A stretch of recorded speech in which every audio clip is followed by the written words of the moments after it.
Okay.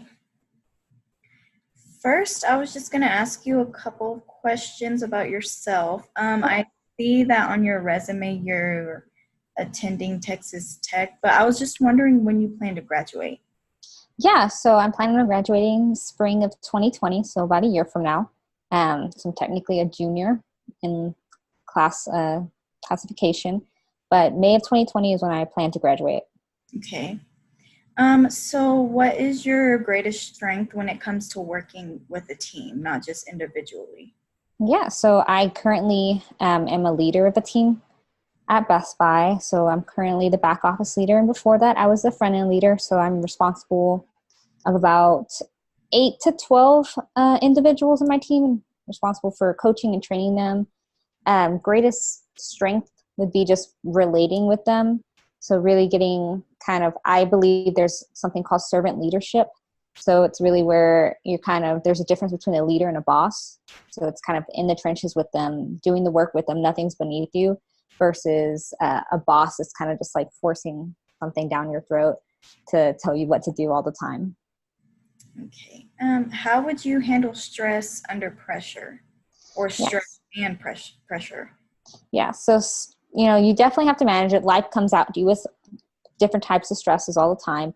Now, just really managing your time, which I know everyone can really work on, managing your time, prioritizing correctly, ensuring that what you are prioritizing is important to the company that you're serving and the people that you're working with, and ensuring that you're also delegating to your teammates or people that are even beneath you properly. That way it opens up capacity for you to ensure that you're finishing your task to alleviate some of that stress and pressure.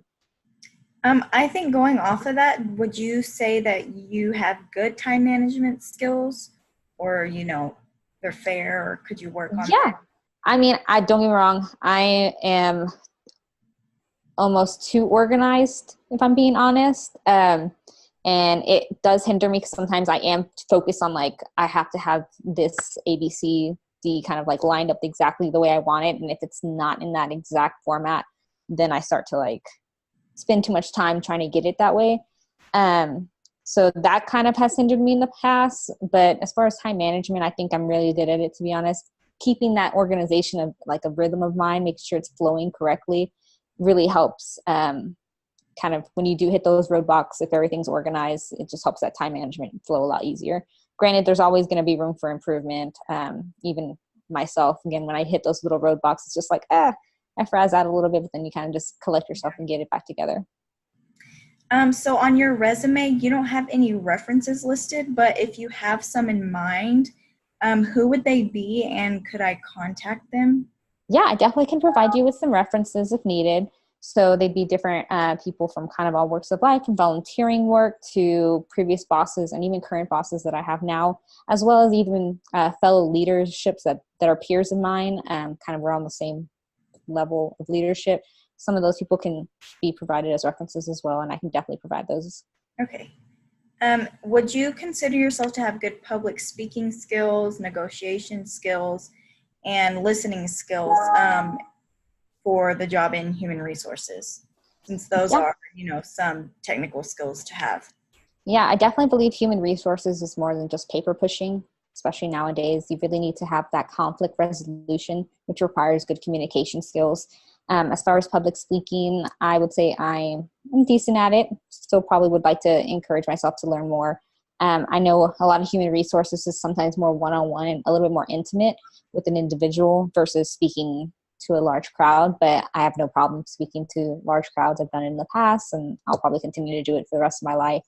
As far as some of the other human resource skills that people need, again, other than empathy. So again, since you're dealing with a lot of maybe even issues sometimes between employees, being able to empathize with someone else and really understand that they may be at the breaking point of their situation, and just trying to de-escalate them to ensure that we can create a good resolution. Okay, and then finally, where do you see yourself in 5 years?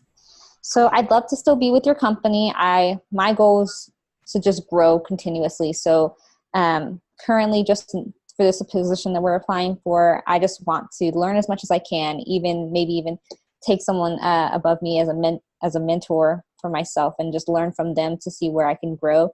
Ideally, I would like to become a human resource manager. So that would just grow me into the next step, so I can ensure that I'm always just want one for improvement. So it's like I'm never satisfied kind of where I'm at. I always want the next step and to learn more until I'm an expert in that area. So that's what I'd like to be, an expert in 5 years. So do you have any questions for me? Yeah, so I do want to know, I guess, how soon you guys are looking for someone to hire, and maybe when I should expect to hear something back. So the interviews, we are doing them in sections and parts. So if you get selected for the second interview, we'll call you, and then you'll do the second interview, and then we'll have a final interview, and then from there we'll narrow it down and then choose just one person. So Awesome. in a couple of weeks. Perfect. Well, sounds good. I really look forward to hearing from you guys, and I'm really excited and thankful for the opportunity that you guys have provided me to interview. All right, thank you. And then we'll contact you if we have any further questions or anything like that. Sounds good. Thank you so much.